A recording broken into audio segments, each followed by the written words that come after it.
ओम नमः शिवाय, हर हर महादेव, जय महाकाल। कैसे हैं आप सभी शिव भक्त? आप सभी शिव भक्तों को मेरा प्रणाम है। मेरे देव आदिदेव महादेव की कृपा सदैव आप शिव भक्तों पर यूं ही बनी रहे, यही मैं महादेव से प्रार्थना करता हूं, माता रानी से प्रार्थना करता हूं। देखिए, पूज्य गुरु जी ने हाल ही की कथा के अंदर एक बहुत ही विशेष उपाय बताया था।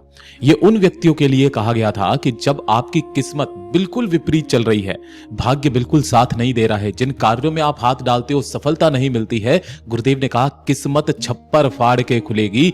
इन गुप्त नवरात्रों में किसी भी एक दिन, कोई दिन फिक्स नहीं है, कोई समय फिक्स नहीं है, इन 9 दिनों में से किसी भी एक दिन ये ताला और चाबी वाला उपाय करना बिल्कुल भी मत भूलना। गुरुदेव ने कहा जिस कामना से करोगे आपकी कामना पूरी होगी। जिस दिन आपका समय बैठ गया, महादेव ने चाहा तो आपकी किस्मत छप्पर फाड़ करके खुलेगी। और गुरुदेव की कथा से सुनकर के और समझ करके इस पूरे उपाय को बहुत आसान भाषा में आप सभी शिव भक्तों को बताऊंगा, परंतु उससे पहले आप सबसे बस एक छोटी सी प्रार्थना करना चाहूंगा कि जो भी शिव भक्त पहली बार आए हैं, चैनल को सब्सक्राइब जरूर से कर लीजिएगा और वीडियो को लाइक करके महादेव का कोई सा भी प्यारा नाम कमेंट बॉक्स में लिखना मत भूलिएगा और जय माता दी जरूर से लिख दीजिएगा। इस पूरे वीडियो में हम 3 महा उपायों के बारे में बात करेंगे जो आपकी अलग अलग कामना पूर्ति के लिए सिद्ध होंगे, तो ध्यान से सुनना है और समझने की कोशिश करना है। सबसे पहले बात करते हैं हमारे पहले वाले उपाय की, और यही वो उपाय है जिसे ताला और चाबी वाला उपाय कहा था गुरुदेव ने कहा कि जब आपको लगे कि आपकी किस्मत बहुत ज्यादा खराब चल रही है, भाग्य बिल्कुल आपका विपरीत चल रहा है, कोई भी कार्य आपका बन नहीं पा रहा है, बनते बनते कार्य अगर आपके बिगड़ जा रहे हो, किसी कार्य के लिए जाते हो बन नहीं रहा हो, कोई कोर्ट केस कचहरी चल रही है जिसका जवाब ना आ रहा हो, गुरुदेव ने कहा कि अगर आपके घर में जमीन जायदाद को लेकर के भी काफी ज्यादा प्रॉब्लम क्रिएट हो रही है और कुछ भी चीज आपके भाग्य में नहीं पड़ रही है, तो इन गुप्त नवरात्रों के किसी भी एक दिन मार्केट में जाकर के, बाजार में जाकर के एक ये ताला और चाबी, ये नया सेट लेकर के आना है। ध्यान रखना, नया ताला और चाबी लेकर के आना है, ठीक है ना। जैसे ही आप मार्केट में पहुंचोगे तो जो दुकानदार होते हैं, गुरुदेव ने भी यही कहा था कि दुकानदार क्या करेगा, आपको इस तरीके से खोल करके बताएगा कि देखो कितना स्मूथ चल रहा है, कितना बढ़िया चल रहा है, सब कुछ अच्छा सा है, ठीक है ना। इस तरीके से वो खोल खोल करके बताएगा। आपको उसे खोल करके नहीं लेकर के आना है। ध्यान रखना, जैसा भी वहां पर रखा हुआ है, ताला लगा हुआ है, चाबी इसके अंदर लगी हुई है, बिल्कुल इसी तरीके से आपको खोलना नहीं है, बस ये चीज का ध्यान रखना। इस तरीके से आपको एक ताला और एक चाबी लेकर के आ जाना है और अपने घर पर ला करके आपके घर का जो मेन मंदिर है, आपके घर के मंदिर में जाकर के उस ताला चाबी को इसी तरीके से लगी हुई, उसी के अंदर चाबी लगी हुई ऐसे के ऐसे ही आपको रख देना है। रख करके शाम के समय पर इसका पूजन करना, हल्दी और कुमकुम से अपनी कामना कहते हुए इसका पूजन करना। और पूजन करने के पश्चात जैसे भी आप करते हो अपनी इच्छा अनुसार, गुरुदेव ने कहा पूजन करना, एक दीपक लगा देना लंबी बाती का। जब भी आप अपनी तरक्की, उन्नति, कामना के लिए उपाय करते हैं, लंबी बाती का दीपक माता रानी के सम्मुख में इस ताले को रख करके लगा दीजिएगा। इसका पूजन करना हल्दी कुमकुम चावल से, और पूजन करने के पश्चात एक रात इसे अपने घर पर रख देना, किसी भी एक रात, पूरी रात्रि भर अपने घर के मंदिर में इसे रखे रहने देना। अगला दिन जो आएगा, अगले दिन आपको करना क्या है, इसी वाले ताले को यहां से उठाना है और उठा करके आपके घर के आसपास जो भी माता रानी का मंदिर हो, चाहे कोई सी भी माता रानी का मंदिर हो, कोई जरूरी नहीं है कि काली माता का मंदिर है तो काली माता के मंदिर में आप चले जाना, या फिर अगर किसी भी दूसरी माता रानी का मंदिर है, संतोषी माता का मंदिर है, जो माता जी का मंदिर आपके घर के आसपास में है। अब काफी सारे भक्त ये कहते हैं कि भैया हमारे यहाँ पर जो मंदिर है ना, उसके अंदर तो सभी देवी देवता हैं, वहां पर महादेव जी का भी मंदिर है, वहां पर गणेश जी का भी है, हनुमान जी का भी है, राधा कृष्णा जी का भी है और माता रानी का भी है, ठीक है। तो आप वहां पर भी जा सकते हैं, कंफ्यूज मत होना। काफी सारे लोग पूछते भी हैं कमेंट बॉक्स में कि भैया जल्दी जवाब दो, जल्दी जवाब दो। मैं नहीं दे पाता हूं उनके जवाब, कोशिश करता हूं कि वीडियो के अंदर ही आपके सबके जवाब दे दूं, ठीक है।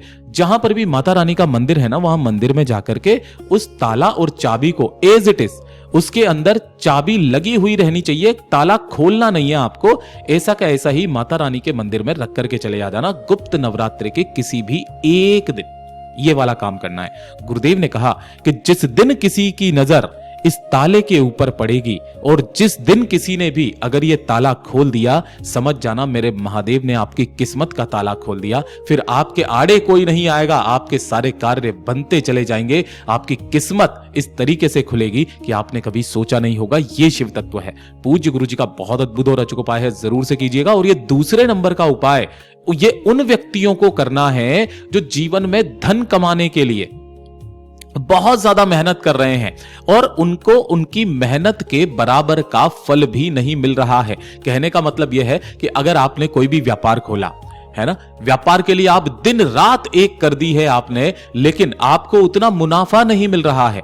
ठीक है, आपके कुछ ना कुछ कार्य ऐसे हो जाते हैं जिसकी वजह से आपका या तो मुनाफा कम हो जाता है या फिर घाटा हो जाता है। कोई और कार्य आपने स्टार्ट किया, दुकान का किया या फिर नौकरी के लिए भी किया, जिसके अंदर आपकी उन्नति पदोन्नति नहीं हो रही हो, पैसा नहीं बढ़ रहा हो, कर्ज तक लेने की नौबत आ जाती है काफी सारे व्यक्तियों को अपने घर खर्चे चलाने के लिए।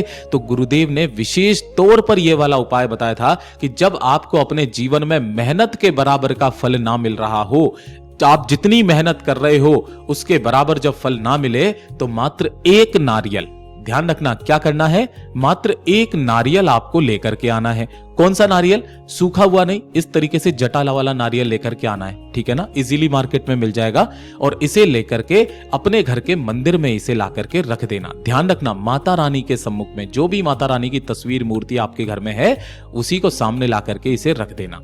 ठीक है ना, इसका भी सेम क्रम है। पूज्य गुरुजी ने जैसे ताला चाबी का बताया था बिल्कुल उसी तरीके से, लेकिन थोड़ा सा अंतर पड़ जाता है। एक रात्रि को या शाम के समय आपको इस नारियल का पूजन करना है। पूजन किससे करना है? जो भी हल्दी कुमकुम है आपके पास में, तो थोड़ा सा कुमकुम लेना, थोड़ी सी हल्दी लेना, कुमकुम से इसके ऊपर बढ़िया स्वस्तिक बनाना अच्छे से। और स्वस्तिक बनाने के पश्चात आपके घर में इस तरीके से मोली होगी, कलावा होगा, लच्छा होगा, सूती धागा होना चाहिए। इस चीज का ध्यान रखना। कौन सा? सूती धागा। ठीक है ना, तो मोली, कलावा, लच्छा जो भी आपके घर में है, उस मोली, कलावे, लच्छे को इसी वाले नारियल के ऊपर आपको 21 बार लपेटना है। कितनी बार लपेटना है? 21 बार आपको लपेट देना है। 21 बार लपेट देने के पश्चात अपने घर के मंदिर में इसे रखना और इसके सम्मुख में एक लंबी बाती का दीपक प्रज्वलित कर देना, जला देना। ठीक है ना, एक पूरी रात, एक रात पूरी, कौन सी, चाहे नवरात्रे हो चाहे गुप्त नवरात्रे हो, किसी भी एक रात, पूरी रात इसे यहां पे रखे रहने देना। ठीक है ना, जब अगला दिन आएगा तो अगले दिन इस नारियल को यहां से उठाना, उठा करके जो भी व्यक्ति के जीवन में समस्याएं चल रही है उसके सिर से लेकर पैर तक घड़ी की सुई की दिशा में इसे 21 बार उतारा कर लेना। कितनी बार?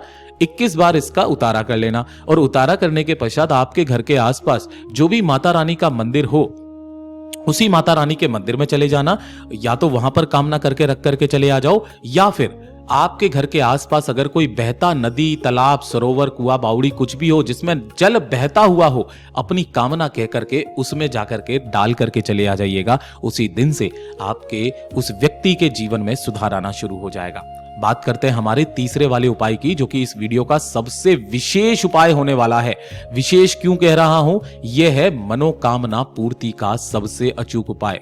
जो भी मनोकामना हो वो मनोकामना आपकी पूरी होगी, ये निश्चितता है। माता रानी के सम्मुख में जो भी भक्त ये लौंग के जोड़े का उपाय करता है, पूज्य गुरुजी ने कहा कि आपको लेनी होगी 9 लौंग के जोड़े। कितने? 9 लौंग के जोड़े लेने। जब भी आप जोड़े बोल दो तो एक जोड़ा 2 लौंग का होता है, यानी कि टोटल कितनी? 18 लौंग लेनी है। ठीक है ना, 9 लौंग के जोड़े ऐसे जिसके ऊपर का फूल भी होना चाहिए। और 9 ही लेने होंगे आपको इस तरीके से बताशे। ठीक है ना, बताशे मार्केट में बहुत इजीली मिल जाएंगे, आपको 9 बताशे ले लेने हैं। ठीक है, और इसी के साथ में आपको एक लंबी बाती का दीपक तैयार करना है। ध्यान रखना, या तो इसमें गाय का घी भरना या फिर इसके अंदर सरसों या तिल का तेल भरना। ध्यान रखना, इसके अंदर आपको भैंस का घी काम में नहीं लेना है। ठीक है, या तो तेल का या फिर गाय के घी का। लंबी बाती का दीपक बना लेना। दीपक बनाने के पश्चात आपके घर में जहां पर भी माता रानी जी विराजित है, गुप्त नवरात्रे हो या चैत्र के हो या शारदीय नवरात्रे हो, किसी भी एक रात्रि को आपको क्या करना है? सबसे पहले जो एक लंबी बाती का दीपक आपने लिया है, माता रानी के सम्मुख में इसे प्रज्वलित कर देना, जला देना। जला देने के पश्चात एक बताशा लेना और इस एक बताशे के ऊपर 1 लौंग का जोड़ा रखना। ठीक है, 1 लौंग का जोड़ा रखना।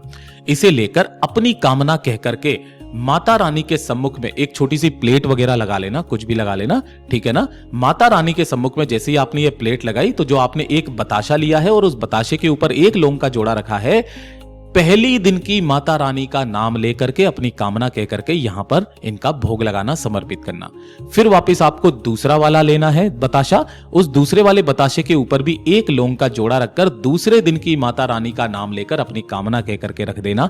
फिर इसी तरीके से आप तो तीसरा बताशा लेना है, उसके ऊपर भी एक लौंग का जोड़ा रखकर तीसरे दिन की माता रानी का नाम लेकर के अपनी कामना कह करके रख देना। ऐसे ही आप तो पूरे 9 बताशे और जो आपने 9 लौंग के जोड़े लिए हैं, अपनी कामना कहकर माता रानी के 9 नामों का संबोधन करके अपनी कामना कह करके आपको यहां पर समर्पित करना। समर्पित जिस भी रात्रि को कर रहे हो उस रात्रि को आपको कुछ नहीं करना है। अगला दिन जब आएगा तो अगले दिन आपको करना क्या है, दीपक तो आप वापस से काम में ले सकते हैं, लेकिन ये जो भोग आपने समर्पित किया था, इसी भोग को आपको किसी भी जो छोटी कन्याएं होती है ना, 10 साल से छोटी कन्याएं, 10 साल से छोटी कन्याएं है ना, उन्हें अपनी कामना अपने मन में कहते हुए दान में दे देना और फिर देखना आपकी कामना कैसे पूरी होती है। पूज्य गुरु जी के सभी उपाय बहुत ही ज्यादा खास और अद्भुत है, जरूर कीजिएगा। वीडियो पसंद आए तो लाइक करना, चैनल को सब्सक्राइब जरूर कीजिएगा।